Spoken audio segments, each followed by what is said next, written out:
UPI, net banking, এনইএফটির মাধ্যমে ফিস জমা দেওয়া যাবে।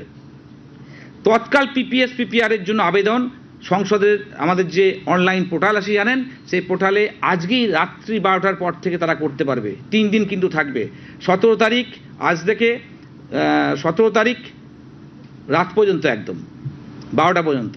অপরদিকে সাধারণ পিপিএস পিপিআর যেমন হয় আমাদের আবেদন এই 15 তারিখ থেকে আজ রাত থেকে করতে পারবে, 28 তারিখে রাত পর্যন্ত করতে পারবে। মোট প্রাপ্ত নম্বরের ভিত্তিতে 2026 সালের উচ্চ মাধ্যমিক পরীক্ষার টপ 10 র্যাঙ্ক পরীক্ষার্থীর নাম প্রস্তুত করা হয়েছে, যেটা আমি একটু পরেই ঘোষণা করব আপনাদের সামনে। আগামী 2027 সালের উচ্চ মাধ্যমিক পরীক্ষার রুটিন যথাসময়ে কাউন্সিল জানাবে।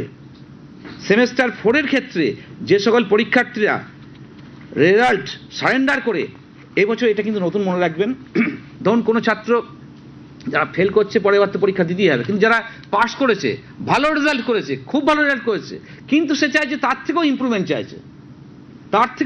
চাইছে, সেও কিন্তু দিতে পারবে এবছর থেকে, আমাদের যে নতুন রুল হয়েছে সেই রুল অনুযায়ী। সেই জন্য এই নোটিফিকেশনটা আজকেই 11টার পর আমাদের ওয়েবসাইটে আমাদের দিয়ে দেওয়া হবে।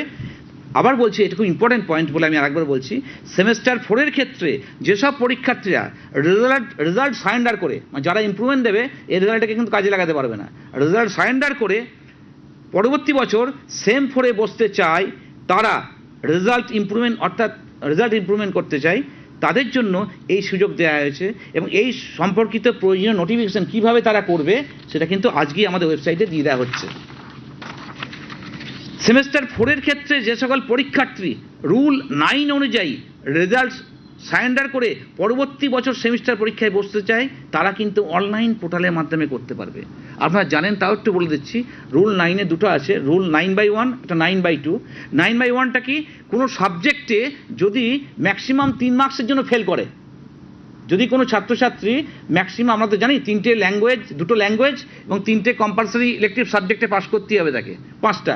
যদি কোনো জায়গাতে সে ম্যাক্সিমাম 3 নাম্বার পর্যন্ত কম পেয়ে থাকে, ধরুন বাংলা বা ইংরাজি বা কোনো বিষয়ে 3 নাম্বার কম পেল, সেক্ষেত্রে যে সাবজেক্টে সব থেকে বেশি মার্কস পেয়েছে সেখান থেকে 3 মার্কস ডিডাক্ট করে তাকে ওই যেখানে ফেল করছে 3 মার্কস যোগ করে তাকে পাস করানো হয়। এটা হচ্ছে রুল, এটা কাউন্সিল রুলে করে, কিন্তু 9-1 রুল একে বলা হয়। আর 9-2 রুলটা কি, ধরুন মানে সে প্রথমের 2টো ল্যাঙ্গুয়েজ থাকলো, আর 3টে থাকছে আপনার কম্পালসারি ইলেকটিভ সাবজেক্ট, আর একটা হচ্ছে অপশনাল ইলেকটিভ সাবজেক্ট। অপশনালে পাস করেছে, ইলেকট্রিকে ফেল করেছে, 2টো ল্যাঙ্গুয়েজে পাস করতেই হবে, কিন্তু অপশনাল ইলেকটিভ সাবজেক্টে পাস করেছে, কিন্তু কম্পালসারি একটাতে ফেল করেছে, তাহলে কিন্তু ইন্টারচেঞ্জ করে দেওয়া হয় কাউন্সিল করে 9-2 যে আমাদের রুল আছে সেই রুল থেকে। যদি এই যে 9-1, 9-2 আমরা করে দিচ্ছি, যদি কোনো ক্যান্ডিডেট বলে না আমি এই 3 নাম্বার নিয়ে আমি পাস করতে চাইছি না, বা আমার ধরুন সে কেমিস্ট্রিতে ফেল করেছে, বায়োলজি পাস করেছে, বায়োলজি চলে গেল, সে তো ইঞ্জিনিয়ারিং করতে পারবে না, সে ইঞ্জিনিয়ারিং পড়ার জন্য সে পরের বার পরীক্ষা দিতে যাচ্ছে, তাকে কিন্তু সারেন্ডার করতে হবে তার মার্কশিট সার্টিফিকেটটা, তারা কিন্তু করতে পারে। এটা হচ্ছে 9-2। আমি আশা করি ক্লিয়ার করতে পারলাম আপনাদের কাছে। এই কথা হচ্ছে মোটামুটি রুল আমি বললাম। এবছর থেকে আমরা ভেবেছি, যেটা বললাম,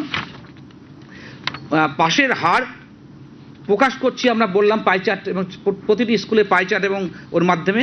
তার পাশাপাশি কিন্তু একটা নতুন কাজ করছি, পরিসংখ্যান ভিত্তিক বৈজ্ঞানিক পদ্ধতি অবলম্বনে ফলাফল বিশ্লেষণ করবো আমরা এবছর নতুন করছি। কিন্তু কি না, প্রতিটি স্কুলের পোর্টালে তাদের সমস্ত বিষয়ের ফলাফলের বিশ্লেষণের বক্স প্লট, এটা স্ট্যাটিস্টিক্যাল একটা জিনিস,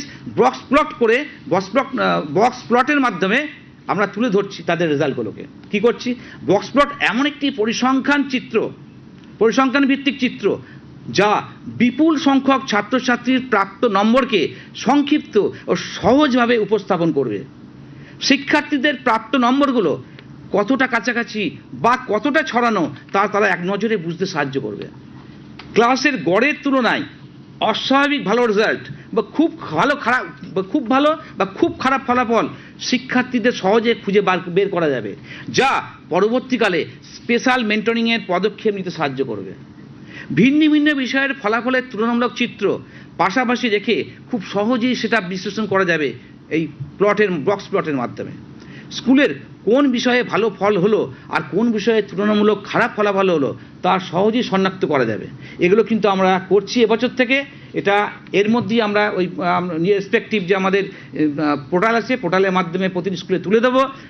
আমরা এটাই চাইছি, শুধুমাত্র পরীক্ষা নেওয়া না, যে স্কুলে পরীক্ষার রেজাল্টের পর দেখছি রেজাল্ট ভালো বা খারাপ, কোন জায়গায় খারাপ, কোন বিষয়ে খারাপ, কেন খারাপ হচ্ছে, সেগুলো কিন্তু আমরা বিশ্লেষণ করছি এবছর থেকে।